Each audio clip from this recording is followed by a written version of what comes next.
YouTube, Twitch, I am back in Overwatch. Hopefully I'm back in Overwatch, assuming my computers doesn't catch fire, which is kind of appropriate for the new hero that is dropped.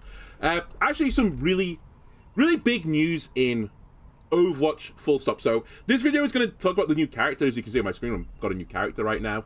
Unless you think it's some special old character in the game, it's just a special skin for them. But no, new character in the game.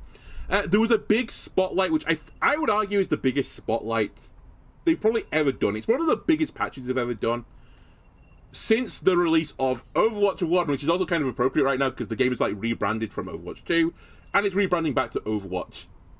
Just Overwatch, effectively. Which I'm okay with. I know we got a lot of shtick for it. I was telling Twitch about this. But Overwatch 2 was effectively a 2.0 patch, right? Rather than an actual sequel to the previous game, in my eyes. So, just for like branding purposes, it makes more sense that it just looks as the 1.0 logo. So they're going back to it, basically. But yeah, I want to do a really quick like thoughts on some of the other heroes and just mention the other heroes. Currently, you can play the one of the new heroes in the game, Anran, right now. But there are some other heroes we need to talk through. There's actually 4 other heroes we're going to need to talk through, but they are not coming for another couple of days. So let me just quickly load up the PowerPoint presentation. So yeah, the big news in Overwatch is that they're actually changing the schedule of how Overwatch is done. Historically, Overwatch does 3 heroes per year as a general rule of thumb. Not going back to the dark ages around Goat's time where they did Echo and then just didn't release another hero for 3 years. They have since then done 3 heroes a year. Now, they're going to break away from this formula and basically reset the whole game. So it's going to go back to a Season 1 state.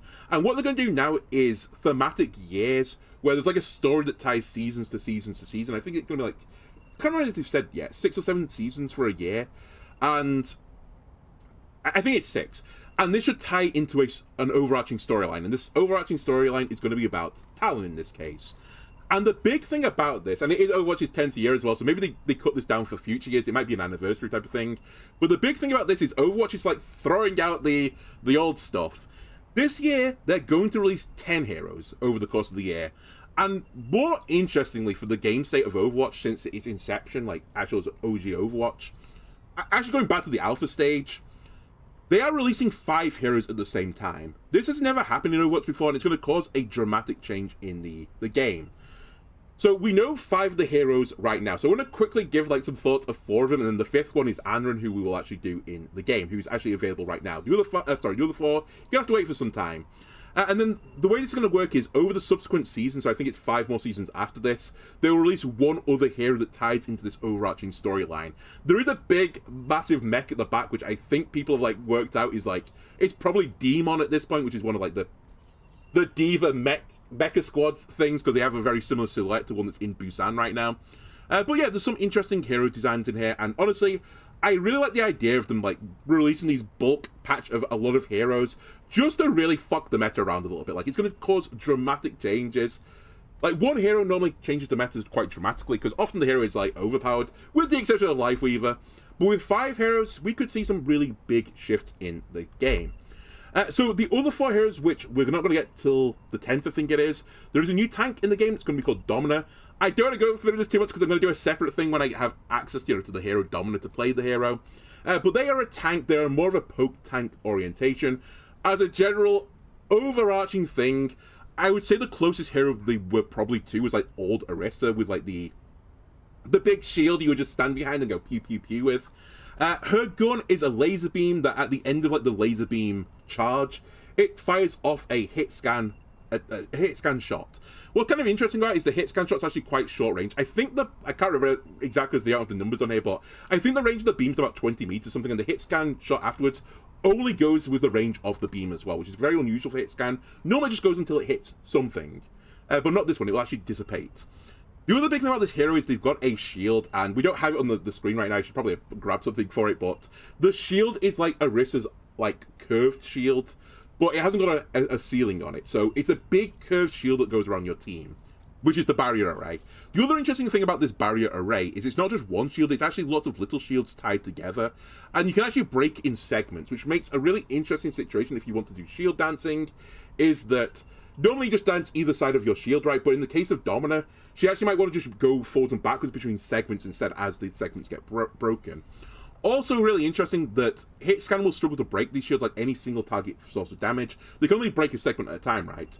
But if you're like a Junkrat and you have explosive damage, you're going to shred multiple panels of the wall at the same time. So things that are conventional like shield busting characters might not be quite as good as a shield buster. Like I think the big example would be like Hanzo, for example, that doesn't quite have as a lot of AoE damage, but has a lot of burst damage. And with like the storm arrows, could actually like smash through shields quite quickly. In the case of Dominus, he probably can break out one or two panels, but he can't do like what Junkrat would do, just throwing a concussive mine at it. So I think that's the interesting part of the kit. Like, it's clearly designed as a poke tank, and historically, the past of Overwatch, the poke tank was kind of like a bit of an unpopular hero, so we'll see how it works. Also, it's gone from 6v6, because that was double shield at the time when the poke comps were really like popular.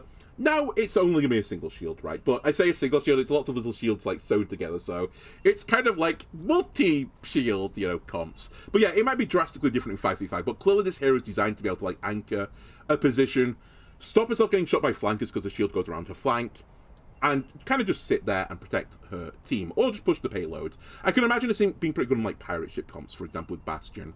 She's also got a Sonic Repulsor, which is like a push. Very similar to like Lucio Boots. So if someone tries to get close and personal to her, which is normally the downside of like being a poke tank, right? You don't want people to be closer to you. You want to keep people like a medium-ish range. Medium to long range. So she has a pushback ability that if you get near her, she pushes you away. If you hit a wall, you are stunned. And I think it does some additional damage as well when it does that. So that's an interesting bit of kit. She's also got this crystal charge, which I don't fully understand exactly how this works. But generally, you throw off this, like, I think it's kind of similar to like the Ram Slow in some regards. You throw something out there, and as it goes through things, like it's like a crystal, it does a hit of damage, and I think it does like a dot on it as well. And then you can push the button again, and it will stop in space and then explode. Kind of like the Ravenous Vortex, where you can stop it at like a part of the way through its arc, and then it just goes off. You can do the same thing as this crystal charge. So this thing will do some damage, just a dot as well, so it's actually, I think it's a pretty sizable chunk of damage. Again, I don't have the numbers for it, but I've only seen it in person. It seems to chunk them pretty well. The big thing about this, though, is it's tied to a passive called Reconstruction, that if you do damage with an ability, you get shields restored to this character. And her health, I don't know exactly what it is, but it's going to be like a tank health, like 400 to 500 health. She's got, I think, like 200 or 300 health in barriers, which is a rechargeable form of health. So she can, like, she pokes, and if you get close, you push them away, which I think does also trigger Reconstruction. You throw crystal charges at them, and you like restore your health, so you can brawl a little bit when they come close, but you're not really designed to be the brawl. The other thing about this hero is the ultimate. They have Panopticon, is this called, which is a really, really interesting ult. I mean, I can imagine against some comps it being completely garbage, but against some comps could be like really obnoxious. The hero throws out, like, again, it's kind of like a crystally ball thing out, and any hero it hits, and it's kind of like the Alari ult in the sense it's got quite a large range on it. Any enemy it hits, it locks them in a barrier. I think there's also a slow in this barrier as well from what I've seen. The barrier, I believe, has 450 health, and you have to shoot your way out the barrier. If you don't shoot your way out the barrier explodes after a certain amount of time, and you take damage equal to the barrier's health that was remaining. If you're a hero like Bastion, this ultimate doesn't matter. You will blow through the barrier instantaneously, right? 450 health. It won't last too long in front of a Bastion. If you're a Kiriko, for example, though, and your damage is really tied to critical hits, you're kind of shit out of luck because you can't critically hit a barrier. So you're going to take mega damage from Panopticon. So I think it's going to be really obnoxious for supports to get out of Panopticon, at least a lot of them, because they don't really have the burst damage to get out of it. Now, it's worth noting, if you're the Bastion and you break out of your Panopticon, you can shoot an ally's Panopticon to get them out of it as well, so they don't take the damage. Do I think many people are going to do this? Probably not, but you probably should do it. So it's an interesting ultimate. I think against certain targets that don't necessarily have like a lot of like consistent damage over time, it could be just a fight-winning ultimate, but against certain comps where there's a lot of poke damage, which is kind of weird because she's a poke tank, they probably can just blow the way out of it. I don't want to go through the perks too much right now. Like, you can see them on the screen, so you can, like, you know, have a look at it if you want to. I think one of the interesting ones here is the one that turns your barrier into effectively a wall for the sake of Sonic Repulsors. So if they try and walk through your barrier to, like, you know, fight you in a brawl situation, you can push them back into your own barrier and trigger the stun effect and actually take more damage with this. Which, then you need to remember that any ability that does damage as Domina also gives you barriers back on your character, or shielding on your character. So, like, it really, like, gives them, you know, the fuck off, basically, if they're trying to brawl you inside of your barrier. We'll deal with sub-roles as well, that's the other thing. And I'm only going to talk about, not the cosmetics, I'm just going to talk about the heroes and the changes to the game state itself. Other hero adds to the game, Anran, DPS hero. Anran, I think, is very close to what a soldier hero is going to be. Like, it's a hero that you can just pick up and play. Very, very simple kit. He's got a burst rifle that has a 3-shot burst. Interesting for this character, you can actually aim the shot, which is not that interesting, I suppose, but what's interesting is when you're aiming, it lowers your spread, but you don't get a move speed reduction as you do for most heroes, so you can just, like, aim down sights. I guess it lowers your FOV slightly, like, you know, tunnel visions you a little bit, but you can move at normal speed while you're doing it, so he's like a run-and-gun-esque hero. Rather than getting, like, this biotic field for healing, he instead gets something called Siphon Blaster, which is like a pistol sidearm. You can push your ability to get this pistol sidearm out, and you can blast away with this pistol, and it fires off, like, these, like explosive shots that do decent damage if it hits people. I think you can also charge it to do more of an explosive blast as well. And this thing's on a resource meter and a cooldown, so you can either blast through it very quickly and, you know, front load all your damage, but it'll go into cooldown for longer if you blast through all your resources, or you cannot use all your resources and it'll actually go into a less cooldown. The other big thing about this, which is why I was kind of considering it like a biotic field type thing, is this does lifesteal damage. So if a lot of people are clumped up together, you can actually get pretty big lifesteal off this guy just running around blasting with a pistol, because it's explosive, so you're going to hit multiple people, and you can kind of run and gun into them. Also worth noting, while you've got the pistol out, you actually move faster as well, and you can jump higher. I think it's like double your normal jump height, which is enough in some situations to jump you onto a high ground, so he has got a little bit of vertical mobility, although he does need to use the Siphon Blaster for it. Other part of his kit is a Cyber Frag, which is literally just a grenade. It bounces off walls and explodes. It doesn't stick by default. There is a perk that makes it stick, but it's close to what the Bastion grenade is, but as I said, it doesn't stick. You can also grenade jump as this character, in case you're wondering. Like, you can throw it at your feet and then bounce your way forwards, which is another way to get a bit of, like, horizontal and a bit of vertical mobility on it. He's also got a passive that is passive health regeneration activates sooner and instantly restores 30 health when activated. So I think this hero wants to, like, you know, pew pew pew on an angle, run to another angle. While he's running on the angle, the Altered Vitals triggers, heals back up quickly, and then pew pew pews off another angle. Again, don't worry about the sub-roll right now, we'll talk about them in a minute. His ultimate is Override Protocol. In Override Protocol, a bit like a lot of heroes in Overwatch right now, I'm not going to complain about the design, but, you know, I feel like a lot of heroes do this. He rises into the air and glows in front of the enemy team, desperately hoping he's not got shot in the face. While he's in this mode, he can fire off like a light, I think it's called like light shot or something, and it does a lot of damage. I can't remember the numbers again because it hasn't on there, but it does like more than 100 damage if it hits someone directly with this thing.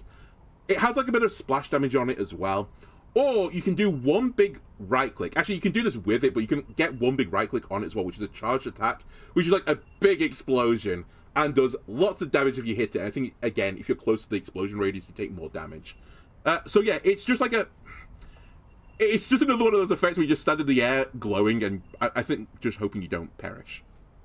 Well, interesting hero. I think it's like a very much entry level ability hero in this game, where you can pick him up and go like, oh, it's like Call of Duty. I run around, I've got a gun, I've got a pistol, I shoot people. Point at people, shoot them. That's kind of the gimmick of this character. There's also in support land, we have Mizuki. Mizuki's kind of an interesting character, I think, conceptually, because they don't really like... I think there's like two subsets of heroes in this game. There's either like, for the support there's either flanking support that just goes off and shoots people and basically becomes like a DPS. There's another set that just stands as far away from possible from the battle and it heals at a distance. And there's a very, very small subset that wants to be inside of the battle as well, like skirmishing and brawling. And I think Mizuki needs to like play this game very carefully about them being close to the action, but they can kind of go off on a flank for a brief period of time, but like ideally wants to be in this Deathball team. They have got a weapon called Spirit Glaive, which is like throwing a scythe type thing. The scythe has a set range, but it also bounces off walls, and it will go as far as its range is. Like, for example, if you throw it in a doorway, you can bounce it off the doorway multiple times, but it will stop once its range has been met. Or you could throw it in a long distance, just straight off. Bounces 0 times, but it'll, you know, decay eventually. Also worth noting, this thing doesn't pierce, so if you just throw it into a doorway, it'll stop when it hits an enemy as well. It does decent amount of damage as well. I think there's a small dot on it as well, so it's like, it can crit, but the dot obviously can't crit. And it does some decent damage. Then for his abilities, he's got Healing Caster, where he throws his hat. He has 2 charges of this, by the way, in case you're wondering. And the hat does, I think it's 90 healing to the person it hits. But crucially, the hat then looks for line of sight for any more allies, and it bounces to the allies nearby. It will only do this, I think, 3 times before returning you, and it does less and less healing as it comes back to you. And I believe it goes 90, 70, 50, and then it'll come back to you for 30. I do believe if it doesn't bounce 3 times, it will always only ever do 30 for you. Like, it'll do 90, then 30, or 90, 70, 30. It doesn't, like, move you up the chain. Crucial for this character, it's the only form of, like, self-healing I believe they really have. They do have a Remedy Aura, which I'm going to talk about in a second, but it's, like, their best, like, self-burst healing, and it really relies on you having another ally nearby. So he really wants to be, like, chained with another friend, so to speak, which is kind of appropriate because, you know, he's got chains all over him. In fact, his next ability is Binding Chain. Binding Chain lets you throw a tether. If you hit someone with it, it literally rips them from the skies if they're in there, pulls them to the ground, and they get locked in a small range. Can I imagine the Malga Chain? But I think actually you have less movement in it, but it doesn't last anywhere near as long. So it's a really big fuck off if someone tries to dive you as Mizuki. If you can actually hit this skill shot, the Binding Chain, a bit like hitting Sleep Dart versus dive as Anna, you can really interrupt the dive. Like, you can chain one of these targets and just pull them into the earth, and then you can just, like, walk away from it. Really cool design. Like, I like the idea that the support survivability is based on a skill shot and isn't just, like, push a button, become invulnerable. But yeah, there are some question marks, I think, over the survivability of this hero. With basically, if you miss the chain, you're in, like, a lot of trouble. As I said, worth noting as well, if you're over the void and someone gets hit by a Binding Chain, you're getting dragged into the void, the depths of hell, so it's gonna be fun to, like, see Farah's getting pulled down by Binding Chain into the void. He's also got Katashiro Return, which is kind of like Recall and Tracer to some degree. So you push his ability and you leave, like, this paper doll behind. Then you get increased movement speed. I think you can jump a little bit high, but I don't actually know for the stats. But either way, you can move faster.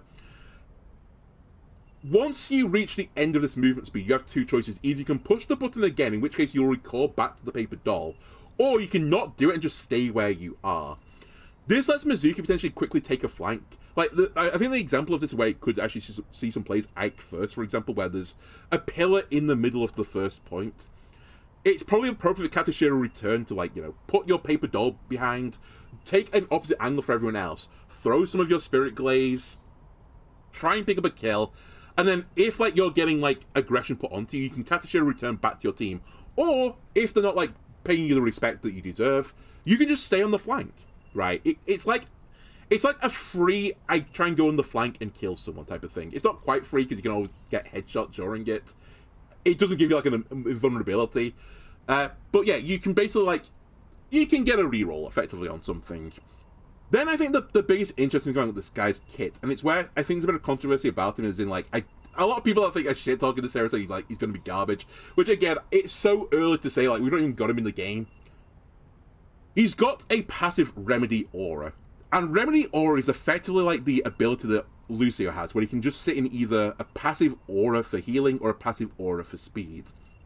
This thing, though, is really, really, really low healing. It's like, again, I don't have the numbers, it's between like 3 and 5 healing per second, which is so monumentally tiny, it's simply insignificant.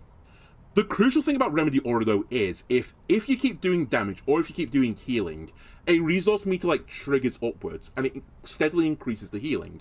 I think at max, it's still, like, maxed out at, like, 20 healing per second, so it's not a lot, but, again, if you're all stood vaguely close to one another, and you're hitting 4 other people with Remedy Aura, you're getting a decent amount of healing per second. I think, again, the part of the problem with this hero is, like, a very, like, Zarya-esque situation, that if this hero gets killed, their passive Remedy Aura, like, the stacks, drops back down to 0 again, and you have to, like, rebuild them up, so you won't like these long, drawn-out fights with Mizuki, which I think people like, if you just die of this hero, you miss the chain, he's dead. There's no way he survives. But anyway, that's the basis of the neutral part of the kit. His ultimate, which again, people are calling Kek Sanctuary, I've seen, Kekai Sanctuary. You drop down this big field, and while you're in the field, you get healing. It's not a lot. I know it's 50 healing per second. That I do remember. So it's pretty minor, actually. It's like a... I don't think that's the same as a Lucio amp heal. I think that's around 50-ish. I think it's a bit higher than 50. The crucial thing about this Sanctuary, though, is that the outer wall of it is not a barrier, but it acts like a defense matrix, so any shot that would go through the Kekai Sanctuary gets eaten up. So you can basically all stand in this Kekai Sanctuary, and if enemies try to shoot through at you, you're not hit, right? Part of the issue with this is, though, if you just step on the other side of the wall, and you get inside the Sanctuary with the enemy team, you can shoot them. So it's not like DM in that sense that... In DM, if a shot tries to go through Defense Matrix, it gets eaten up. But if you're in Defense Matrix, it still gets eaten up, right? In Kekai Sanctuary, as long as you're past this barrier, you can actually fire and you can shoot. Also, worth noting, there are things that go through Defense Matrix, like beam attacks or melee attacks, in the case like Reinhardt or Venture.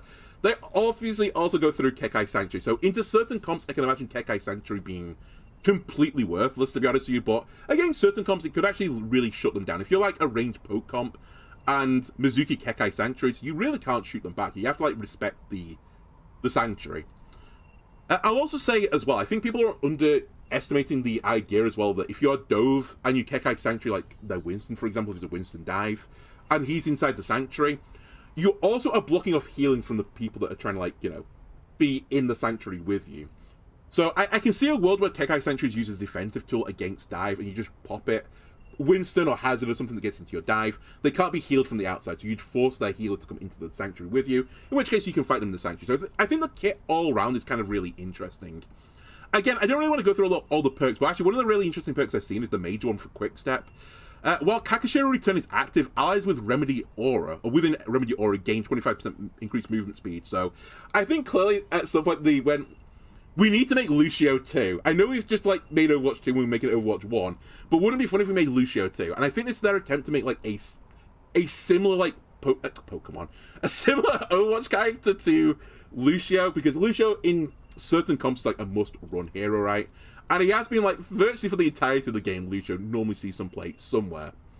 So this hero, at least when you get the major perk up, can actually do AoE healing, can do an AoE speed, albeit only while they're in Kakashiro Return, which also speeds them up. And like theoretically you could quick step your entire team and just run people down. So it's really interesting. I think this hero's being like geared towards like a Lucio spot as like more of a main spot hero, but kind of as a lot of skill shots, which is more like towards the flex support. So I'm really intrigued to see how this hero is going to work. I actually think they look really interesting, but we'll see if it works when it comes down to it. The fourth hero, which is not out right now, is Jetpack Cat. The rumors are true, ladies and gentlemen. This hero has been teased since pre-like alpha Overwatch, when they were, you know, talking about these are the theoretical heroes we're going to put in Overwatch. There was this graphic for Jetpack Cat, and people just went like, they're never going to make this. This is just, you know, like a joke hero. It's never going to happen. And indeed, for 10 years, we sat here not expecting a cat-based hero. We saw a hamster get added to the game, and we're like, okay, that's the closest thing we're going to get to a cat.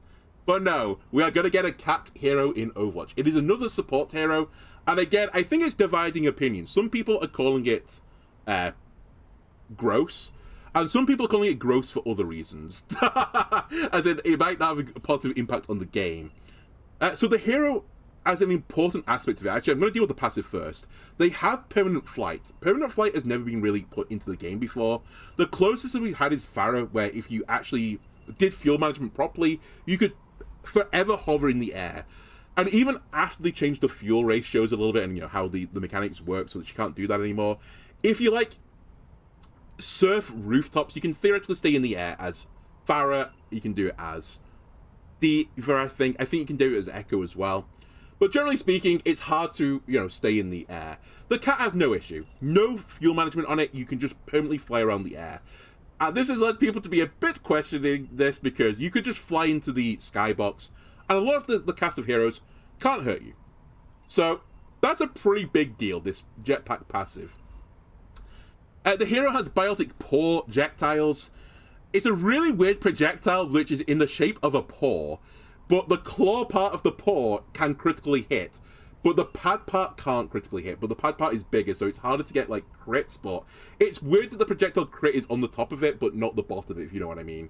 Anyway, this thing is mid-range, which I think is part of the aspect of why they tried to balance this hero with, like, permanent flight, or how they've tried to do it.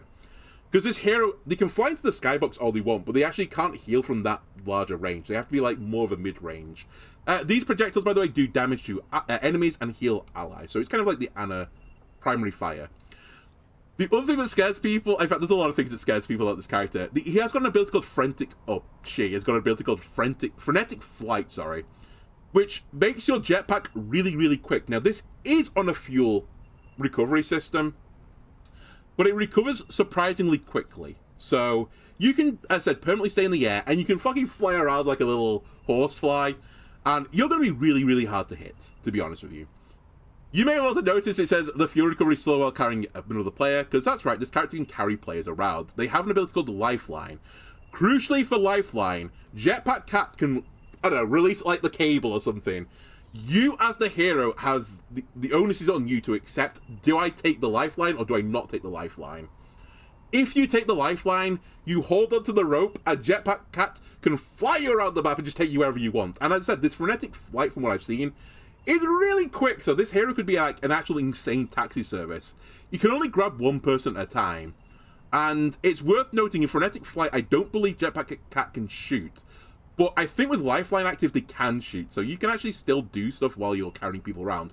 Oh, and the people being carried as well, they can still do stuff while being carried around. You can shoot. You can, I've seen people doing this. You can be in High Noon as Cassidy, get picked up by the cat, just hung above the enemy team like, I don't know, some demonic light, and you can just shoot everyone. So you're gonna see some interesting combos with this Lifeline. You can also pick up Diva Bombs, by the way, and just carry them to the enemy team, frenetic flight the Diva Bomb into the backline, and blow them up. So this is kind of why people are like going, this character might not be good, but they could be really toxic for the game state. They've also got another ability called Purr. Purr is like their self-heal and also a knockback ability if they, needed that. It's a small AoE heal, which I think does 4 pulses and heals less and less over each pulse. The first pulse also has a knockback, so if you get close to the cat, you can just push them away. How they're going to get close to you when you're in the skybox, who knows?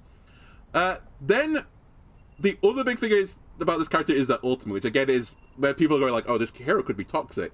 They've got an ultimate called Catnapper.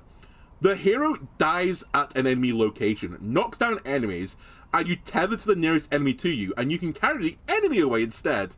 And they can't get out of it. It's kind of like, and I didn't play too much Marvel Rivals, but it's kind of like Jeff, where he can just like fucking take you in for questioning, or more to the point, can pick you up and fly you off the edge of the map and just drop you. So against some heroes, this ultimate is just going to be catastrophic. Against a lot of the cast, though, they can actually just fly themselves, so they could just fly out of it. Also worth noting in Catnapper, you are a support. You have like 250 health, I think this character has. They can just shoot you, and you will die. Also, while you're catnapping an enemy, I don't think they can use their movement abilities while you're catnapping them, but they can shoot you back. So, if as a collective team you shoot the cat, they will drop you, effectively. Or, they'll drop you because they have perished, sadly. So, I can't tell if this hero is going to be good or bad, but I think they could be a bit toxic. So, we'll see how it all comes. Either way, I love cats, so I look forward to playing this hero. I don't think there's anything of the perks I really want to talk about too much. Actually, I think the perks of this character were quite weak, but you can take a look for them for yourself. Then the final hero, which is Anran, we'll talk about in a minute, because they're actually in the game right now, and we will actually see them in action live. The other big thing about the patch is they've actually introduced sub-roles as well. No longer is it just tank, damage, and support. They're like the major roles, so you're still 1-2-2. You have to pick 1 tank, 2 damage, 2 support. But there are roles within the roles. Namely, tank as initiator, bruiser, and stalwart, damage as specialist, recon, flanker, and sharpshooter, and support as tactician, medic, and survivor. What this actually means for the game, though, is that they introduced a few patches ago the ability for roles to have like an ability, right? You had a passive ability based on your role. And for some heroes, those passive abilities basically did nothing. For I think, for example, damage had one which was like increased reload speed if you hit a critical hit. I think that was the damage passive. Which for Hanzo, when he doesn't have any reload, does nothing for him. So because of this, that like certain heroes really benefited from the passive more than others, they've actually like created more passives and split them up into heroes that like benefit from that passive over others. So just before like people cry about this, because I've seen people crying about this going like, why is Kiriko in the same bucket as Lifeweaver, Mercy, and Moira? It seems a bit out of place. The only reason they've done this is because the passive for Medic suits Kiriko more than the other Survivor or Tactician packet. The Survivor or Tactician buckets. It's all about putting people into buckets which they're more appropriate to use their passive abilities on. It's nothing to really do with playstyle. Albeit the Initiator tanks are all like dive focused. The Bruiser ones are all like more like a Brawly-esque focused. And Stalwart kind of has a bit of both. Anyway, I just want to quickly talk about these in more detail, because I think this is the other big thing. Also worth noting, tank still has got a passive ability. They still give less ultimate, and this is from both damaging them and healing them. And that's still reduced by 40%, so that hasn't changed. And also, if you're in other role Q modes, you'll have more base health. Bruiser, in case you're wondering about it, reduces critical damage received by 25%. While you're at critical health as well, you can gain some movement speed. So, Mauga, Orisa, Roadhog, and Zarya. These are heroes that don't really have a lot of, like, protection from critically hit, right? So they need the critical hit reduction, which is why they're being put in the Bruiser bucket rather than Stalwart or Initiators. We'll see in a moment. They're probably also the heroes that don't have enough movement abilities either to, like, escape from those situations. So they'll actually gain a lot from the movement speed buff as well. Initiator, if you're airborne, you heal for 75 healing per second. In case you're wondering how that works, if you jump in the air for, I think it's like 0.8 seconds, you'll get 75 health over the course of 1 second. Which is a pretty big deal, you know. You take a bit of poke damage as Winston as you're jumping, sometimes it's a death sentence. Now you're going to get 75 health refunded to you as you make the jump, so it's a pretty big boost for both Winston and Wrecking Ball. And actually, I think it's pretty big for D.Va as well. I will say, I don't think D.Va is going to get too much benefit from this, but we'll see. They also have Stalwart, which is for the rest of the cast, including Domina, by the way. Reduces knockback by 40%, and also slows received gets reduced by 40% as well. That's a difference from the classic tank passive. So this used to be tied to all the tanks. They'd have boop reduction. Now it's only the Stalwart ones, who are the ones that, like, probably the boops are the most annoying for. Although I say that, I do actually think the Initiators are going to be really sad to lose this boop protection. It's actually probably... Losing the boot protection is probably worth more than gaining the initiator healing, because it's going to really disrupt the dive for the dive heroes, just getting, you know, pumped out the way by Lucia. But yeah, I think it's more for the Stalwart rather than knockback, which is pretty annoying if you're a queen, you're trying to axe someone and you get booped away. You know, it's annoying. I think the slow reduction is actually more big, because if you're like some of these heroes, especially like Queen or Reinhardt, or Ram actually, you just want to run people down, right? And it's really annoying to run people down if you've got some sort of slow on you, because they are just faster than you, so you can't do your melee attacks on them. So yeah, I think this slow reduction is actually pretty big for a lot of these heroes, and probably increases the viability of Queen and Ryan, which is pretty good because they've not seen any play recently, really. DPS, they've got 4 different subcategories. I actually don't know if there's still a DPS passive. One of the big things, that it's not really set in stone exactly what this is yet, I think. I don't think anyone's confirmed this. The DPS passive used to be that you would put, like, an effect on heroes that means they would take 30% reduced healing while it was on them. That's gone now, but I believe it's going to be in the game bot for all forms of damage instead, but I don't know what the percentage is. I assume it's still not 30. I assume it's like 15 or like something reduced. But I don't think anyone knows for certain exactly what it's going to be. Other than that, I don't know if there's actually going to be a DPS passive. From what I've seen of all the like reveals, there's just not a passive on there for base DPS, so question marks, maybe there'll be something that just fits all the characters, but for now, I don't think there is. Anyway, if you're a sharpshooter, critical hits reduce your movement ability cooldowns by 0.75% of the damage dealt. This is crucial, by the way, because if it was just based on the number of critical hits you would hit, obviously things like Sojourn would get a greater benefit than someone like Hanzo, for example, because Sojourn fires off very rapidly, whereas Hanzo plinks away. Also, this being tied to the damage dealt means that if you're doing a lot of small damage projectiles, you're getting less of a cooldown reduction, which means that Sojourn should be like Giga Broken. But if you're like someone like Hanzo, and again, I'm not saying this is going to be Giga Broken, but Hanzo's going to do a bigger source of damage, which means your 0.75% of the bigger damage is going to be a bigger number, so you're going to get a bigger reduction in your movement ability. So I think down the line, if you do big chunks of burst damage, you're probably going to be happy with the Sharpshooter perk if you have a movement ability tied to it. Which I assume going forward now all Sharpshooters will have a movement ability tied to them. So yeah, interesting ability. It'll be interesting to see, like, if you like hit all headshots like Cassidy, for example, are you just rolling around the map for fun? Who knows? But I don't think it's as big a deal as some people are making out. Some people like going like, because Sojourn's got like a double slide ability with the perks. Some people like she's just going to be sliding everywhere and just impossible to pin down.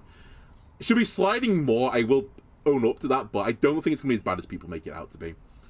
Flankers, if they heal off health packs to get more health, 75 health. Pretty pointless for the big health packs, which normally just fully heal you anyway.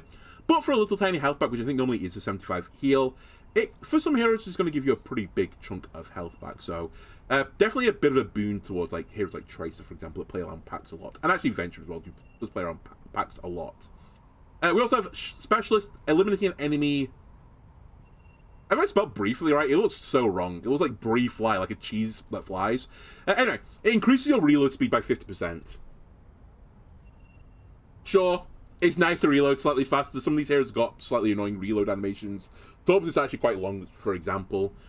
With the Taube turret as well, you're more likely to get like a elimination on it because it just shoots everything. So maybe Taube will be reloading faster.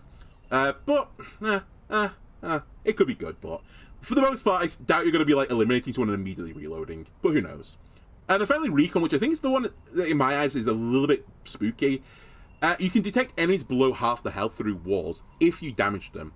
And this is for 5 seconds. The reason I'm a bit spooked by this is Pharah's in the Recon category. And if Farah just hits you like with a splash bit of rockets, she can just see you around the corner for like 5 seconds. And she can just keep splashing the corner knowing that you're there. You can't really like feign you've like taken a different angle. She just knows where you are. So I can see it being a little bit toxic with Pharah and Echo actually in particular. But we'll see. And then finally support, again, I don't know if it's actually an all-round passive. It seems to have gone from the game. But maybe supports do still have some sort of passive. I think currently it's like the regeneration trigger is quicker, right? And I think you get more regeneration for just passive regeneration like between battles. Or it's meant to be between battles. Just if you're out of the fight, for a less amount of time, you'll get the regeneration faster. Anyway, they have now got Tactician. You can gain excess ultimate charge, which carries over after using your ultimate ability. And this is 25% or less. Really scary on some of the heroes in here because classically, Sound Barrier, Transcendence, to some extent Nano as well, really huge ultimates in the game. And actually, one of the big things about them is like, if you can make the enemy team hold it for any significant amount of time, it's pretty like detrimental to you, right? Because there's such big game-winning ultimates that you kind of want to get it and then use it. Not as soon as you get it, because sometimes you don't need it, but you'd rather not sit on it forever. Now, though, if you sit on it for a little bit longer and wait for like a perfect moment, you can actually get 25% refunded back again. And as I said, Sound Barrier is a really good ultimate, and it's so good that you're typically only getting it like once every 3 fights. With the 25% holdover, you might get it once every 2 fights if you're really, like, really aggressive. At least once every 2.5 fights. So it's actually a pretty big deal. I think, in particular for Lucio, who's already a strong hero. But yeah, it's just going to mean, I think, more beats per game, more transcendence per game, more nanos per game. It'll be interesting to see how it works. Also worth noting that this Tactician, it doesn't work with your passive ult generation. It has to be proactive ult generation from you. You won't trigger this 25% with just your passive. You have to like trigger it yourself. Medic, healing allies with your weapons also heals you. 25% healing dealt. Kind of weird, to be completely honest with you. It's pretty big, I think, for Moira. Because Moira is just going to give people the suck. And I assume now she's going to get more lifesteal on it. Unless they change the numbers, which you probably will change the numbers for this. But yeah, you're probably difficult to fight in a 1v1. I feel like for Mercy and Lifeweaver, it's pretty garbage, because Mercy normally doesn't have a gun out, so I mean, I say that, it's healing with your weapon. It's not damaging, never mind, I take it all back, I'm stupid. It's pretty decent for those heroes. I think the one that people are scared about is Kiriko, because Kiriko's already really hard to kill anyway, but now if you heal people, she heals herself, so it's going to make Kiriko even harder to kill, and she was actually, like, impossible to kill anyway. Oh yeah, it's just tied to healing, sorry, I lost track of thoughts. It'll be fine. I don't think it's going to solve anything for, like, Mercy. In fact, I think Mercy had this as a passive already in a perk, so... and that didn't really do anything for Mercy, so I suspect it won't do anything for Mercy now. Survivor is the final one. Using a movement ability activates passive health regeneration, and this is for the minimum amount of time, 0.25 seconds. So yeah, basically, I think while you're using a movement ability, you'll get passive health regeneration. If it's just like an instance where you use the movement ability, you'll at minimum get 0.25 seconds of the regenerative healing. I can't remember what the regenerative healing is right now. It's like 30 health per second, something like that. So, you know, it's pretty nice while you're moving around. Know that when you're moving, you're harder to hit. If you're harder to hit, you're harder to do damage to. Also, if you're healing, you're going to be even harder to kill. So, I think all these heroes are going to be really awkward to kill while they use a movement ability. Anyway, I think that is it for all I want to say about the quick thoughts on everything else. I say that, I guess I haven't actually given my overall thought on everything else. I'm actually really looking forward to this. I want to see what damage this does to the meta, if you want to call it damage. But I really like the ideas of these big hero drops of multiple heroes. I'm just letting the community, like, figure it out. I think it's going to be a really cool thing. I even like this, the sub-rolls as well. I think some heroes get more of a boon from the sub-rolls than others. but that's always going to be the case. But I certainly think it's better putting heroes into buckets that they get benefits off rather than before where they'd be in buckets that they wouldn't necessarily benefit off, right? Anyway, the final hero we need to talk about is Anran, who's actually in the game right now. You can play Anran if you want to. Anran is another DPS. So we're going to get one tank, this will be in 5 days' time, or the 10th, depending on when I put this out on YouTube. Anran is a DPS hero, so we're getting one tank, 2 DPS, 2 supports. She, I think, is like painted as this assassinating, like, flanker type character. And she has some really interesting kit. So her left click is this fan attack. Worth noting this fan attack, if you hit people with it, it triggers a burn bar. I don't know if you saw this as well. There's another bar on top of it, which is actually like your application of burn meter. When the meter fills, you apply burn to a hero. And I think if you crit with it, the burn applies more. Again, actually, no, I was going to say I can't see the numbers. I can see the numbers for this. Yeah, the ignition percentage is a 2 times crit modifier. So you want to crit with this attack. It puts burn. Burn is a dot. Burn also works with other heroes, like Mauga, for example, that have a burn synergy. So if you want to make the firing infernal team, this is probably the DPS you want in that mix. But yeah, does some really good damage. But as I said, DPS, flanker, you can assassinate people with this.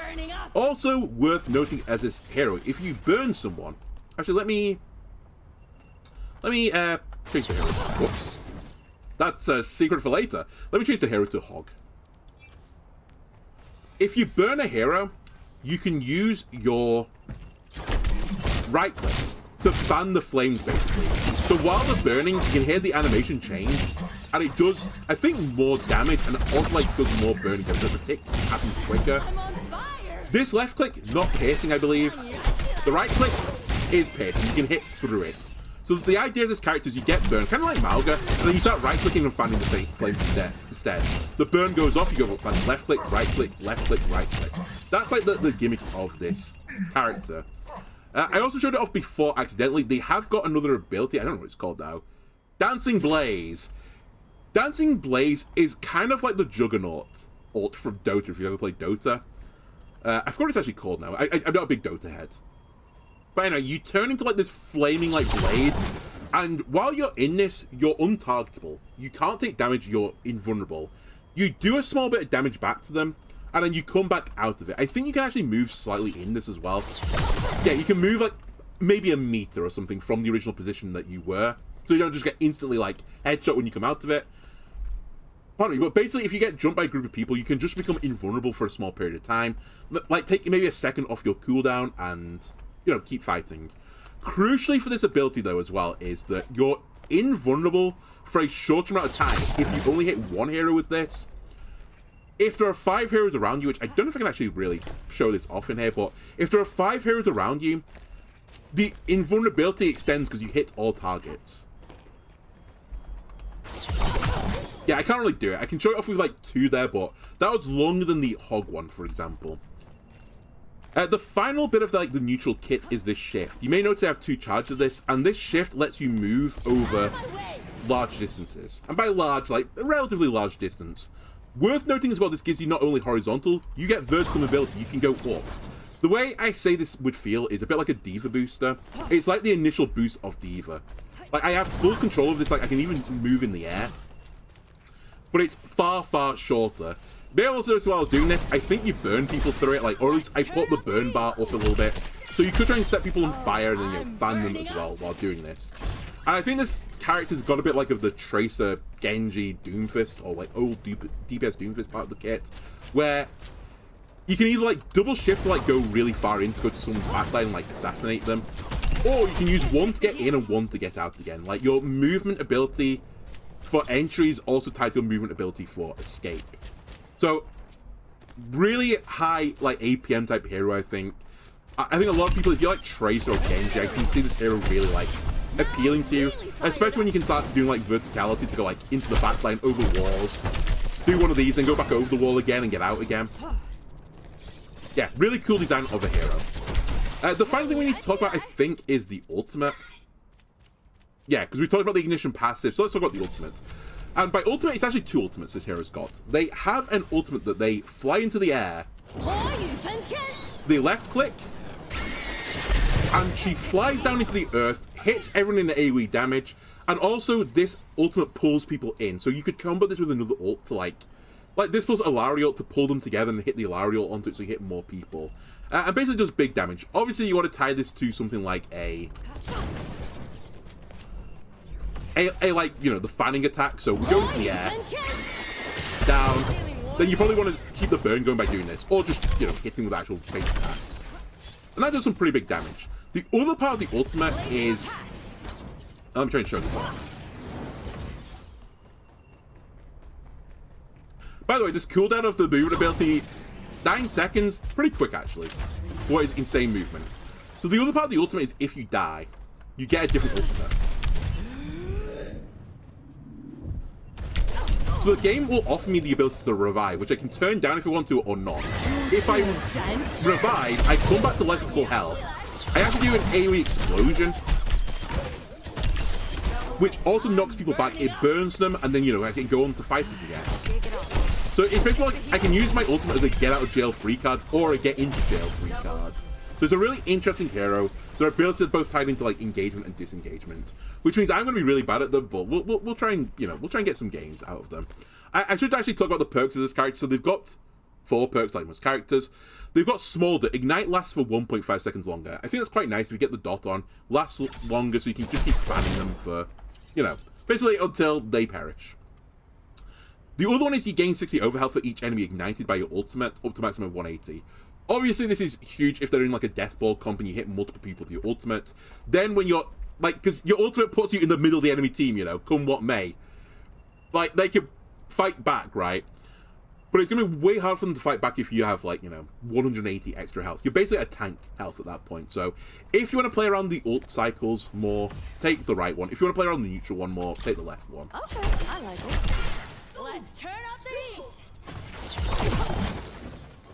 The other perks. Short Fuse. Impacting an enemy with Infernal Rush reduces its cooldown by 1.5 seconds. Infernal Rush is my movement ability. And also Hungering Blaze. Heal 50 health for each enemy hit by Dancing Blaze. And that's the one that makes me intangible. Okay. So, for example, if I wanted to use my attack as, like, you know, go through a bunch of people, I will get the cooldown reduced. Like, I've already got 2 charges back again. Maybe it'd be easy to show off my second one. Hold on a second. Where you actually see a number. Yeah, you see it went down by, like... I mean, actually, flying back through them multiple times would fully reset the charge. So I could just keep, like, flying through them. Like, a bit like the Genji Shadow Dashing type thing. If there are enough enemies together, I can just keep chaining it on top of each other. Then I'm fanning them. So, really interesting ability. Again, kind of punishes people trying to death ball. The other one... Can I think I have to change my hero, right, to reset this. Tools in hand, brain in key. The fire in my heart will never burn out. Major perk unlocked. Right. So the other one, heal 50 health for each enemy hit by Dancing Blaze. They won't like this. Basically, if I get into a big fight with people... Oh no, I'm taking a lot of damage. Not only does this now make me intangible for a second, I also will get some healing back. And then we can start fighting again. So, if you like to go balls to the walls, I suppose, get in the middle of the enemy team, and you need a lot of saving, perhaps you want to take the E. I guess I can also show off the gain max health, but it's not going to be particularly interesting, right? It's just getting a ton of health. Where are we? So yeah, I'm at 430 health now. Then, you know, I'm fanning people, I'm, you know, hitting them with one of these. I'm an interesting hero. Also worth noting, this fan attack actually does do burn as well, with the piercing as well. So I guess there might be situations where, if there's like 5 people together in a very, very tight clump, you might actually want to fan them. Like, if you get 5 people on the grab, maybe fanning them is the best option, just to try and get a burn trigger on them. We'll find out. We're actually, I mean, I don't know. I've not run the numbers. Who knows? Also worth noting, this actual ult has got a range on it. So like, if I go too far, it will just cancel at one point. It's not till it hits something. It has a tangible range, so you have to be a little bit careful with this. I guess you could also use your ultimate as just purely a movement ability if you're like really like psychotic. You need a desperate touch. Just fly across the map really quickly and then, you know, move again with your shift. So you can get out of spawn really quickly as this character. A bit like Genji as well, where you can get another shift off your blade, which gives you a big speed boost, right, if you desperately need it. Anyway, that's the new hero. I think they look really cool. I think, if I was going to rate them, I think Anran probably looks the most interesting. I say they look the most interesting. I think they look the most likely to be a hero that's just good from the get-go. I can see them being really awkward to kill. I like the idea of a second chance, kind of like the Diva Bomb with a DPS hero. I am a little bit worried about Jetpack Cat, but we'll see when all the heroes come together. What I like is that all the heroes are going to come in at the same time, and it's just going to morph the game completely, right? Anyway, I'm going to try and get a game out of Anran. Now, I have... Wait, is Anran in this mode? I actually can't remember. It's DPS. I normally skip the DPS heroes when, you know, do the reveals, because it's so hard to get the new DPS hero. So, I will do my best to try and get at least one game of Anran. I'm also forewarning you, I'm really bad with flankers, like Tracer, Genji. Tracer, Genji are like two of my weaker heroes in the game, so I'm not expecting big things from you, but I'll try and get into the mindset of being a flanker. Also, as Vang reminded me earlier, my game has been crashing a lot recently, and I don't really know why. I'm hoping between a GPU driver update and also the patch of this game, it won't happen, but, you know, the game might explode. Which is actually kind of appropriate with the hero, right? But yeah, I'll try and get at least one game as a new hero, just so we can see them in action. I'm sure people at this point have figured out, like, the hard counters of this hero and are probably running, like, counter comps to it, but we'll see.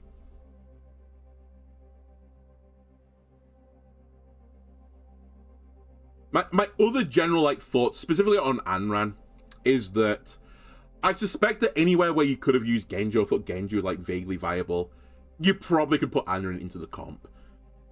Maybe the slight issue is you don't really have a good nano combo, but if you're going to do it with, like, Kiriko instead, like, you know, Anran on one flank, maybe Kiriko on the other one, both throwing out, like, these big headshot damages, it becomes really scary.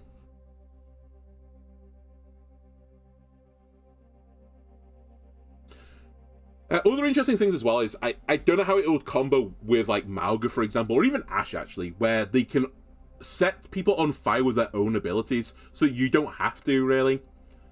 So you can just fan people instead. And maybe vice versa, like, you can set people on fire because then Mauga gets benefit off it as well. So there might be some of those, like, interesting synergies where the heroes don't really, like, gel from, like, a macro level, but, like, a micro level of their abilities maybe overcomes the macro. I suspect it doesn't, but we'll see.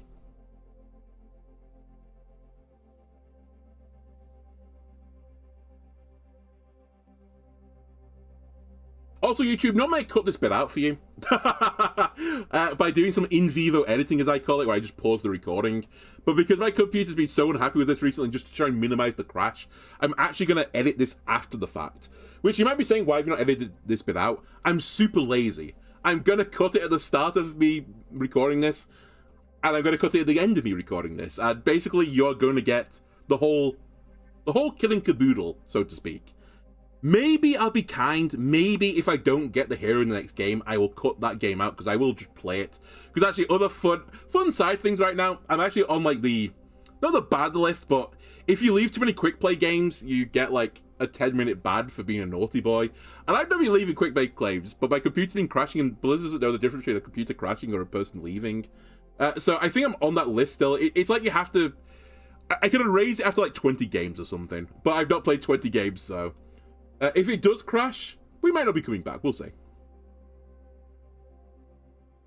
But yeah, maybe if I don't get the hero, then I will just put it out for you. But yeah, it's so awkward with the DPS. I know support as well, you have to fight another person for the support you want, but I feel like the support is a bit less bloodthirsty. So around the DPS, people get in on the, you know, their dad's super premium Nintendo, Microsoft computer or something, and just load in, like, before the game's even been announced. And then take the hero. At least with tanks, you don't have to play this game. You might have to wait for 20 minutes to get a game, but once you're in, you're good. I did actually consider doing this versus the AI bots as well, just to make my life easier, but the AI bots, even on the harder difficulties, work in mysterious ways, which are just not very much like a human. They really like to walk together as a group. They like to hold each other's hands, and really all the AI increase does is they just headshot you more. Which sadly is not a great proof of concept. To be fair, this is not going to be a great proof of concept anyway, because it's quick play, and it's me. The other thing that's slightly concerning me is that I'm a bit worried about my frames, but we'll see. As I said, I've been fucking around with all the graphic settings because it was a GPU error I was getting, so I've basically fully, like, reset my settings, and I'm not sure I'm in the best spot yet. And also, when I was testing, I wasn't streaming, so...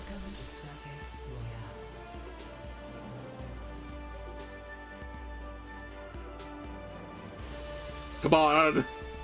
Come on!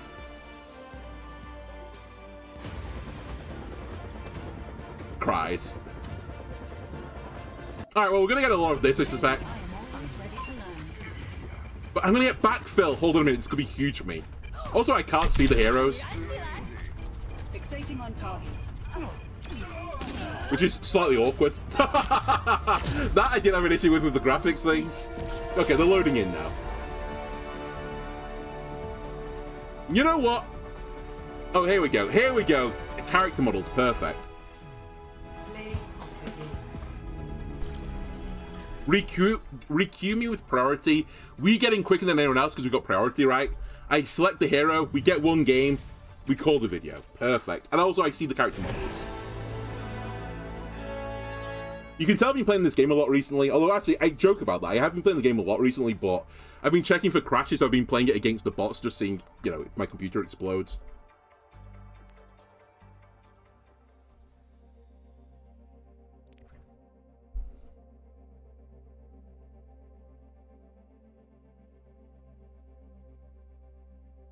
But I guess why we have more time. I really like the model, the direction they're going into. I like that it's not just going to be season, you know, 41, season 42, season 43.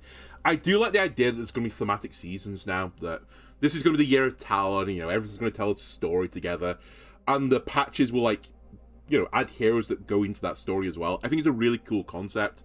I hope they can keep it forwards going on after this year, because it feels like a lot of work to meet this criteria. But assuming they can do it, I think it's a much better direction for the game to go into than just endless, you know, it's the big patch, it's season 48. And it just kind of loses meaning. I think it's so much nicer to tie into a story as well outside of it. I've also seen a lot of people, like, I think suggesting that, I think this honestly is due to Marvel Rivals, that people have beaten the Marvel Rivals stick at, like, sure, you're getting, like, you know, 12 heroes a year, or whatever they're getting. I don't really follow it too much. But they're being like, you're getting poor heroes. Like, we want quality over quantity. I think a lot of people have to, like, backtrack with the, you know, the 10 heroes, going like, it's not quality over quantity anymore, you're just getting 10 heroes. But I do think there's a certain level of polish that Overwatch has on the heroes versus Marvel Rivals. And at least from what I've seen of, like, the little demo things, I do think they have, like, interesting niches. Do I think they're the most interesting designed ones? Maybe not, but I think they're pretty, like, on par, at least. And actually, I think Wu Yang, which we released very recently, I think they were actually, like, really, really well designed. The cane can't break if he can't find a match. Actually, true, I couldn't crash it in any other way other than to be in a game. So, it really is just protecting my sanity and my computer. But yeah, I think a lot of people are, like, blown out of proportion as well, saying, like, oh, these new heroes, how are they going to replace Lucio and Kiriko? Which I do somewhat appreciate, you're right. They are insanely powerful heroes right now. It's going to be hard to displace them from the support role. But you never know. When you had, like, you know, 4 or 5 moving parts, maybe different comps which never really functioned before now gel together, and, you know, they can do something versus it. I don't think it will be the case, but, you know, you never know. Also, I assume they're going to move some sliders around and probably try to push these heroes. Typically, Overwatch overbuffs new heroes as well, right? Like, Vendetta is a pretty strong addition to the game as it's worked out, as people have figured out how to play the hero properly. And really, the only miss from the new hero cast has been probably Lifeweaver, right? There's just never, ever been, like, good, quote-unquote, at least not a meta-type hero. I think everyone else, like, slotted in and, like, improved the game. So putting 5 of these, like, potentially gigabusted heroes is going to be really interesting. Okay. On your marks, get ready. Choose your map. We have to pick a map. Oh, actually, one of the other news points I actually saw... You know what? Sure. That I saw today Clash is getting removed from quick play, which I think is a really good thing. I think Clash is the worst game mode that was ever put into Overwatch. It should have never have left the boardroom. Crazy. I'm just the unluckiest human. Yeah, I just don't get it. It's just not a balanced game mode. It could never be balanced, but it won't be in the game anymore. Well, it'll be in customizable games, but it won't actually be in the main game anymore going forwards. Maybe it's in Stadium, but I don't count Stadium as the main game mode. I think it's a good change. I think one of the things I would like criticize Overwatch over in the past is that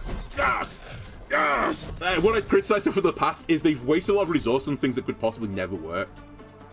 And it's kind of the things that made me a bit worried about Stadium, that they're putting a lot of resources into something that is, without support, going to be pretty garbage. But they seem to be doing okay with everything so far. So I'm hoping it's fine. But just fucking around with things like Clash. Fucking around with PvE. Just the core game mode is what people play the game for, right? If we do this right, anyway, this is probably the one game you're gonna get because it's so hard to get DPS games. So let's make it a good one. Sadly, I guess this is an ode to Clash as well, because after the 10th we won't be able to get Clash anymore either.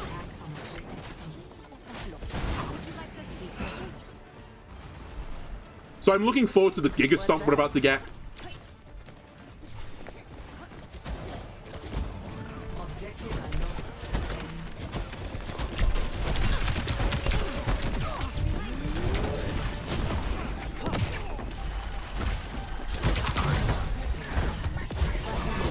Okay, I need to be on the back line.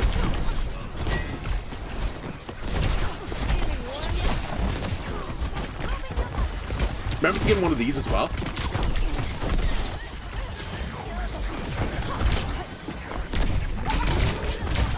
Oh, I didn't have my E up in time. I thought I had my E back again. It was, oh, res. It was just too tantalizing.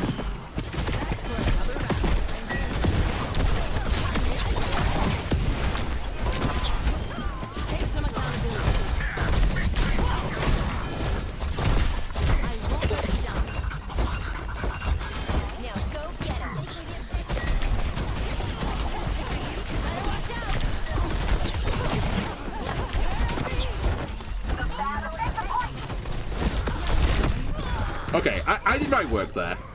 Right, what do we want here? You know what, make me OP my ult. Let's do that.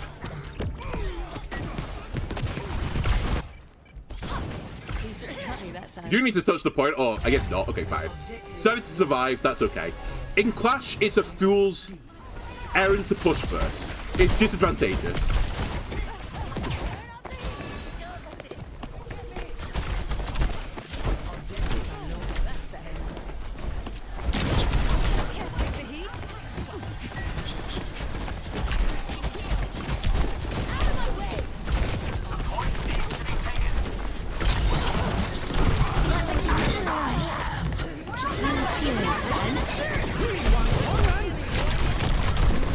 Oh my god. Ah! I got stuck on a wall. I was like, I'll just ult them. I've got invulnerability now.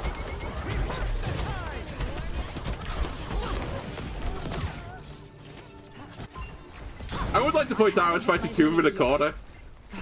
There they are. Get ready. My team lost the rest of it. I don't think we can fight this. It's fine. It's Flash. It's actually optimal play to lose the first two fights. Also, let's use the vertical ability bit.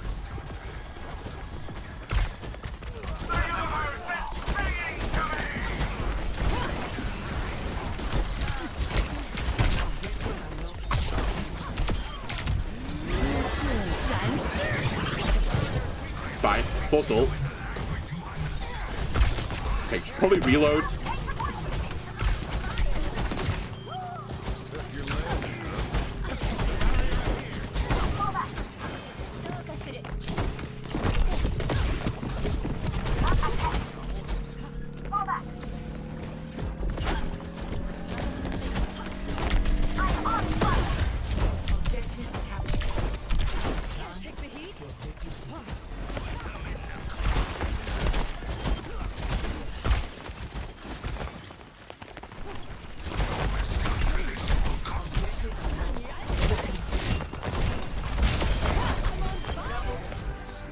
Okay, that's, I think, what we need to do.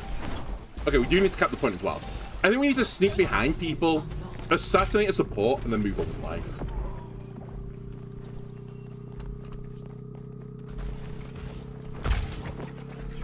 I think we'll take this. I know I've not been using it properly, the dancing, but...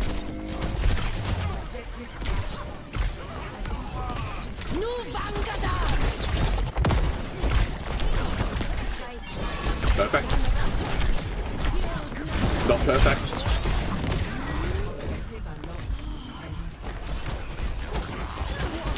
Oh, okay, we might get the res off here. Again, I told you, it's Clash, it's fine. They pushed into territory, which was a big, foolish mistake. We have lost a hero, so I've now got an excuse for losing this. I think I singed my eyebrows.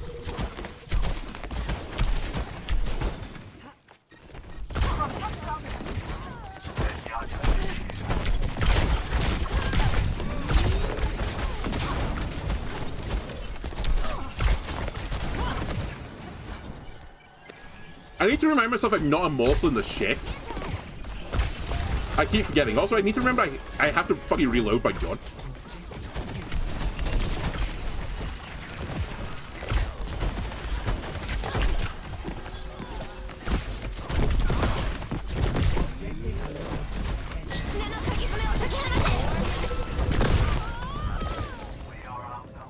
You know what? We have one more point left. I think we just perish. 4 people had died anyway, so there was really no point in doing that. He sure got me that time.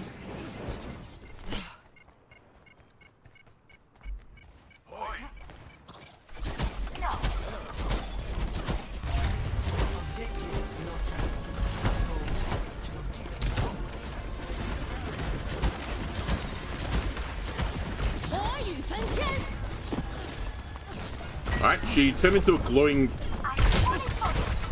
thing in the air, then perished.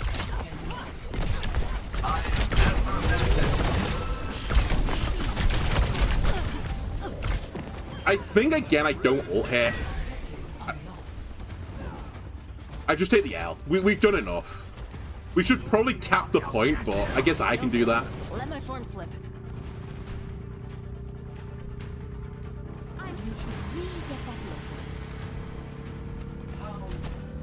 Again, it's more Clash things, we're just getting rolled, but the game is still viable because we've got spawn advantage here. Head for the next point. Match point.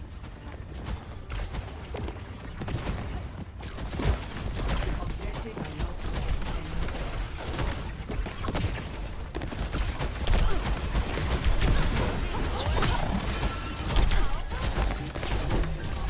Hit a shot challenge, difficulty impossible.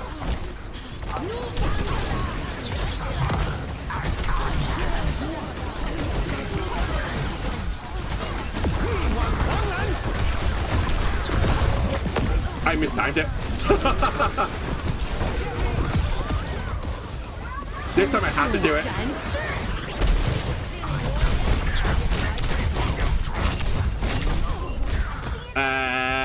Maybe should have pushed my E there. Maybe my bad. I also, my mercy didn't heal me 1 lick of health there. I still have a ways to go. Am I the lowest damage on the team? Kind of.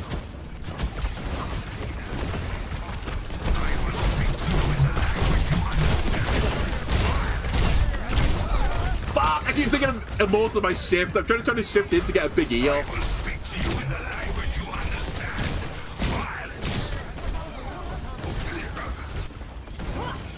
No, not like this.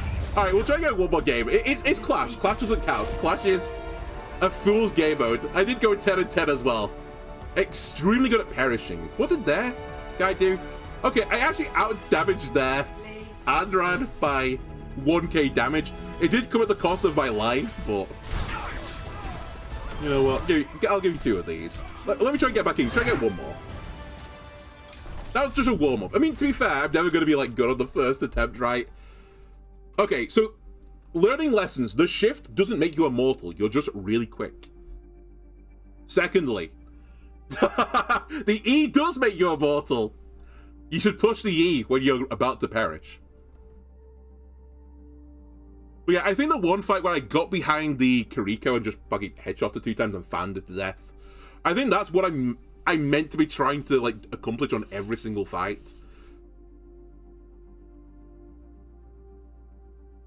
But this is why I don't like the flankers. It's the pressure of the meeting your fellow flanker on the flank and having to do a 1v1. I don't handle the pressure well.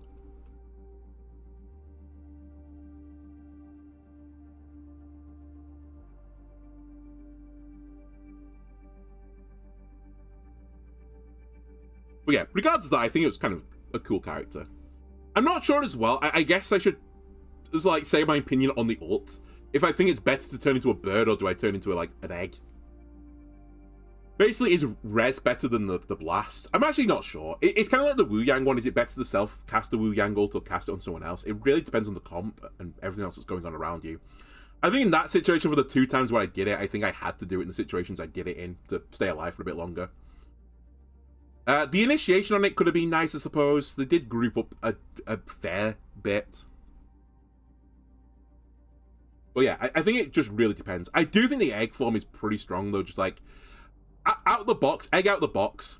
I get it. I get what you meant to do. Even in, like, the fight where I didn't actually push the egg, and we know we don't have to lose it, it still takes people's, like, attention away, right? Because the Freya just stared at me for the time. To be fair, there was no one else on the alive, so they might as well have done it, but I can imagine in the middle of a team fight, if you just sat there playing egg gambit games of, like, you know, am I coming back, am I not coming back?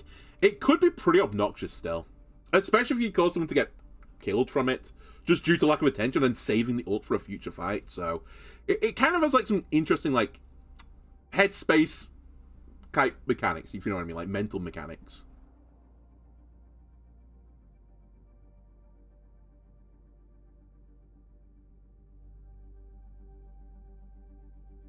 But yeah, play life more, go to packs more is probably another good idea.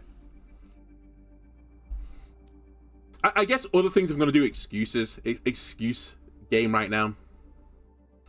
This hero's going to get a roll passive at some point that means they get more healing from packs. So I think in one of those fights where I got the mini, I might have actually lived rather than perishing because I got the mini. I would have had 75 more health. So it's not really Anran's final form, but I can't believe I fucking got Clash. You know what, Clash? I'm blaming it on you. Also, not the fact that for the last 2 days I've only been fighting, like, easy, medium bots, just checking if my game's gonna crash, rather than shooting real people.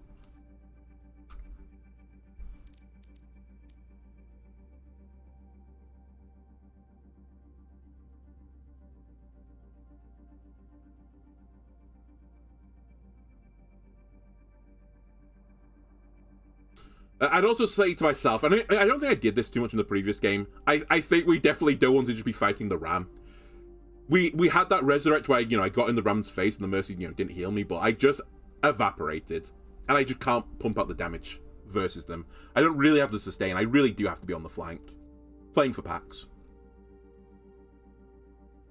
To be fair, I kind of had to, you know, stand there and, you know, fight mano-y-mano.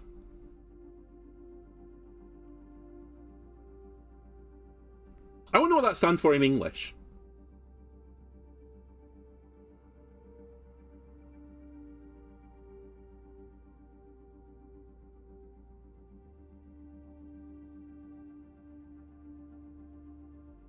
Right, come on, I'm ready. Stop cooling me down. In fact, let's go in the training range. We have to say wob.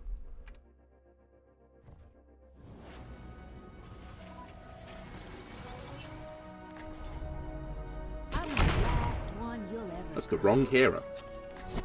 The fire in my heart will never burn out. Like, if you just hit a few headshots, it's, you know, it's good damage. Drop the ball.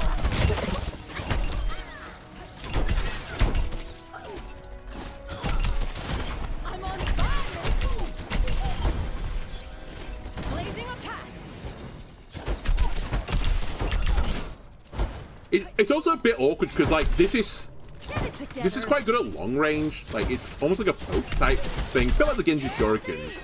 But then this is, like, really close range. So it's like, I need to use this as, like, If they get close to me and I burn them, then I do this. But yeah, it really is tiny, this range on this. You lack resilience.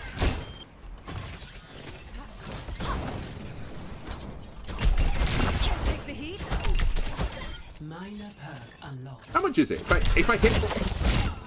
It's 3 fans lastwards. Okay. Incinerated. Not quite sure what's best yet with the combo. Better watch out.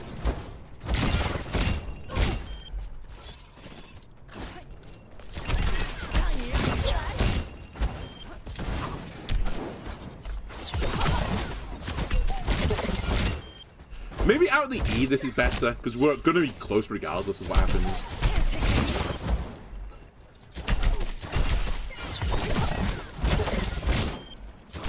Too much pressure? Feeling warm yet?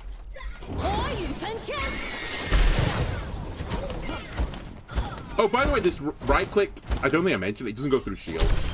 Take some accountability.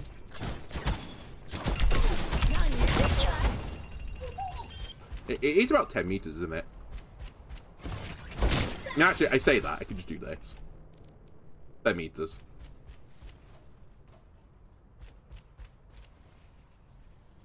I'm not sure. Can't take the heat. Now I'm really fired up. I almost feel like fan mode is just better for everything. But I guess it makes your ammo go a bit further. I don't know. Feeling warm yet? 站没站相，坐没坐相。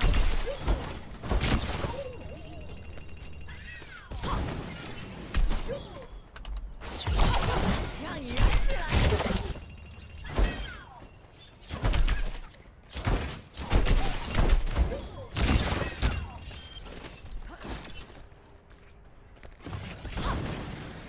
Right, we need to be quick on the draw when we get into a game.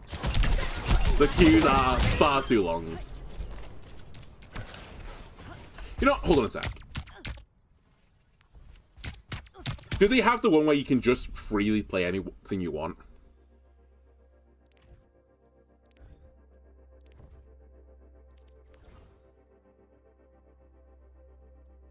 It's arcade, right?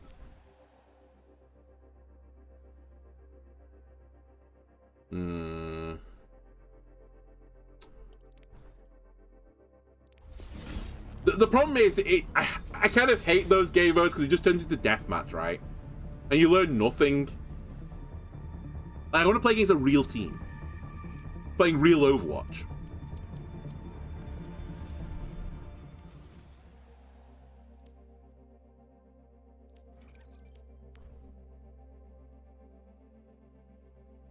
Also, isn't No Limits the one that also turns your cooldowns off? Which would be, like, really bastardizing the situation.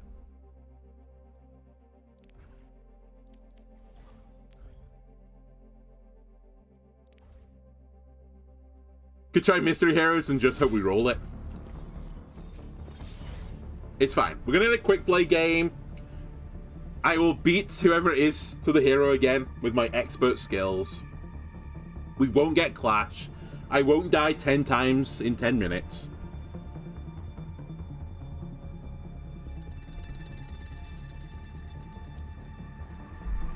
So this is the hero if you're gonna die 10 times in 10 minutes. This is the hero you want to play, right? If you just build up an ultimate every single fight, that's fine. You can just resurrect.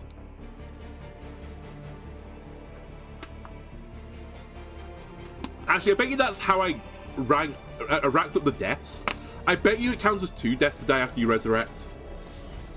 So I egged twice, came back twice, and then died on the egg. You know what? That makes me feel better. It makes me feel better about things.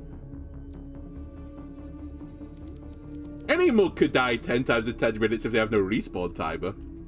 That takes like a minute off the clock.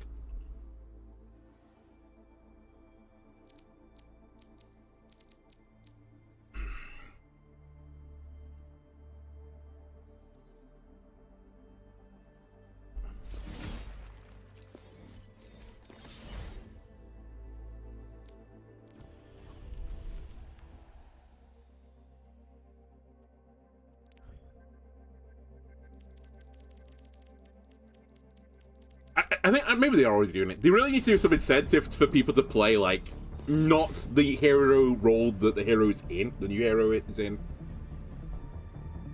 Just to try and help the queue times a little bit. It'd have to be a pretty big draw.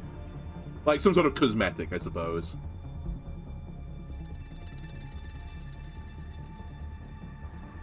Alright. I think I'm willing to go to about...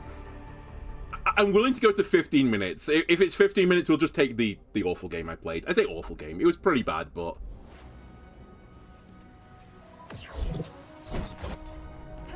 The fire in my heart will With new heroes, never it's just getting your head burn around the buttons, right? The amount of times I push shift, thinking like, oh, I'm invulnerable. But you're not. It's only when you do this you're invulnerable. Drop the ball. And then getting used to cooldowns, all that jazz. We could also try if we get another run at this. We could try doing the short fuse when we're just rushing to people non-stop and get the cooldown reduction reduced. I just keep doing that.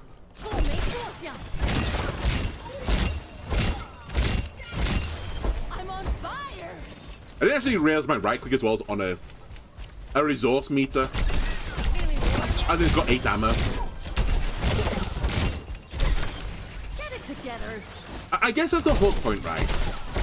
It might feel better just left clicking, but you actually need to right click so you can do more damage for longer.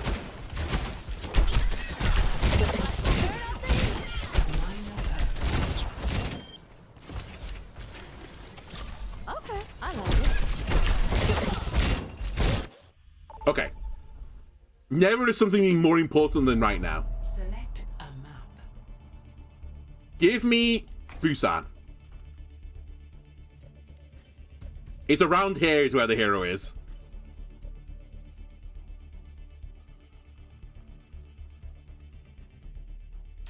Never lucky. To be fair, that was the most likely outcome.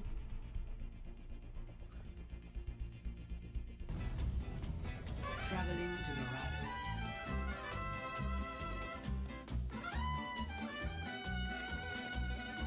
Prepare to attack.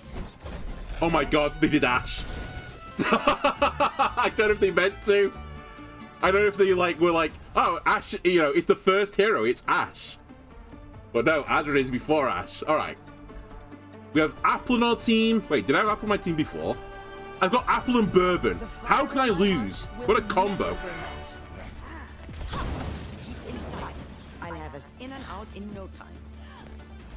You know what? I think Winston, not a bad hero to do with this. I said, treat them as like fiery Genji. I get on the back line. I hit people. The Winston chips them down as well. Then I don't need to fan them as much as I normally would do, because the Winston's zapping them as well. Ash is going to burn them for me. Thank you. You know what? Thank you. I can't wait to see you all in action. There you go. Be the change you want to see in the world as well. Create positivity in the community. 5, 4, 3, 2, 1.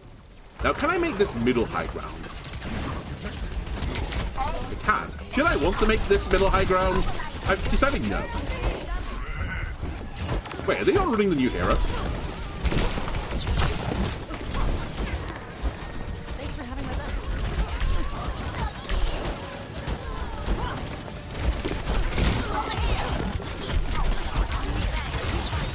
Uh-oh. I didn't hit anyone with this.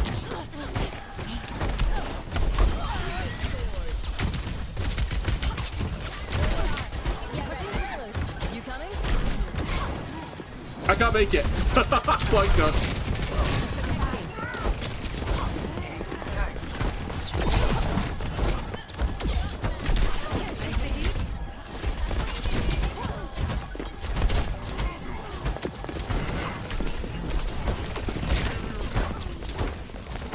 Shake it off. Blazing attack.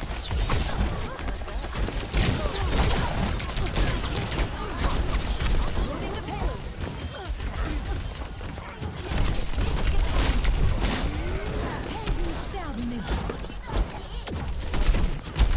Okay, just do a clusterfuck right now.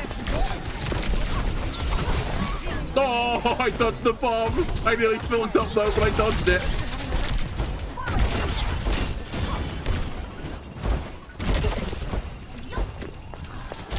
Okay, we're gonna make Ignite last longer. Let's get this a try. Add to the damage stats. Enemy here. Numbers. Let's play smart.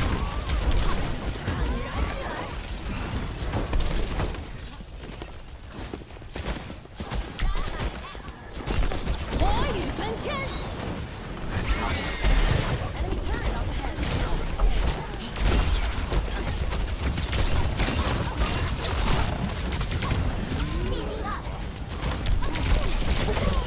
Okay, you know what? I'll take it. I feel like ult was a bit of a whiff, but I wanted to do the more damaging ult. You know what? I've got 3k. I've done almost as much damage as I did in the game that we got absolutely horribly lost in. I will say, I think I need to be like... I need to go behind them. I need to go up here. I need to just fight the Tracer. Enemies are ahead. Let the Kitsune guide you.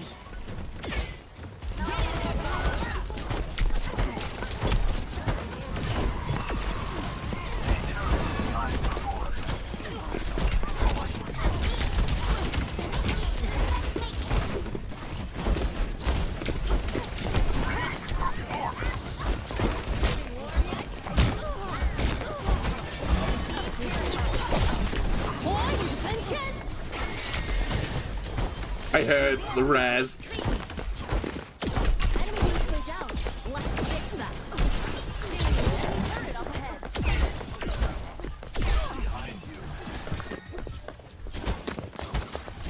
Man, it's so hard to hit a fucking kick.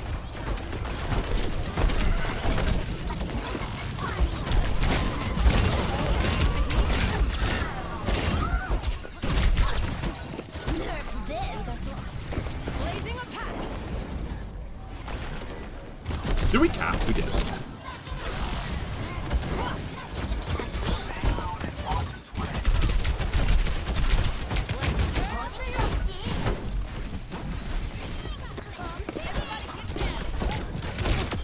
What? Too much pressure? You know what? This is not my best idea.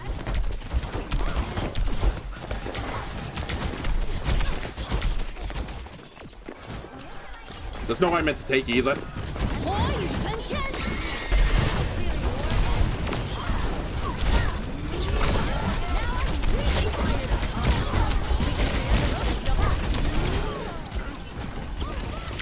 Thank you, my supports, for keeping me alive. My sweet, sweet supports.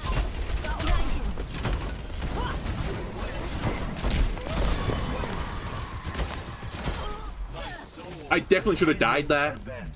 Also, I apologize. I was going to take the dashy one, but I fucked up. You know what, Winston? I want to put a piece of this pie.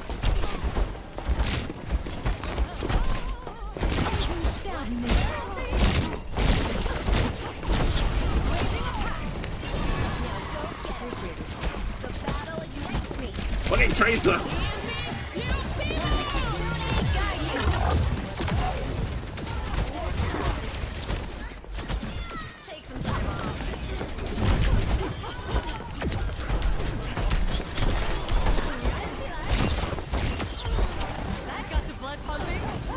Okay, you know what? I think dramatic improvement. Not good play. Don't get me, like, twisted with my words.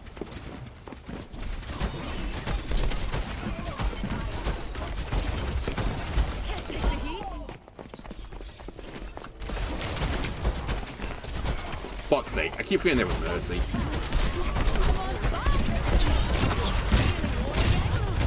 I don't think you can block that, Arissa. I don't know if you know this.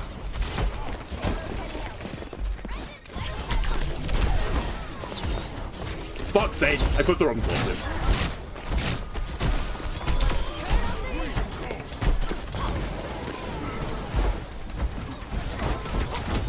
You know what? See you later. I've decided I've entered enough this fight.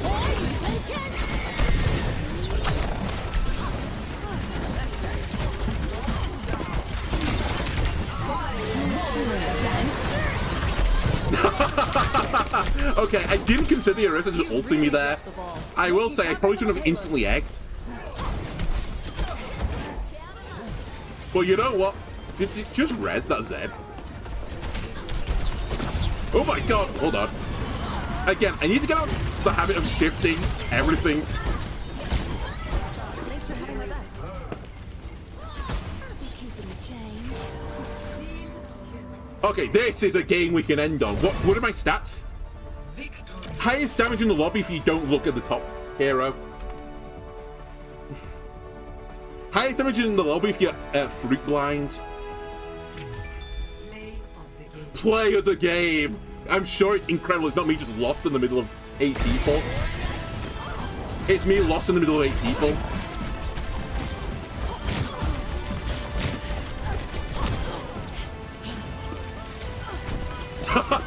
It's the worst play of the game I've ever seen. Well, you know what? I meant well. Anyway, I think that's going to be as good as it gets, YouTube. I kind of like the idea of the hero. I can't really judge it because it's like my worst role by a far. Not even just DPS, but flanker DPS. I think the Resurrect ult is really strong. I'm not sure like they're necessarily better than like. I mean, actually, a Trace has been gutted recently, but I'm not sure like of a Tracer quality. But I can see a world where this hero becomes like meta. They're interesting enough. Anyway, YouTube, thanks for watching. I'll see you again next time. Bye.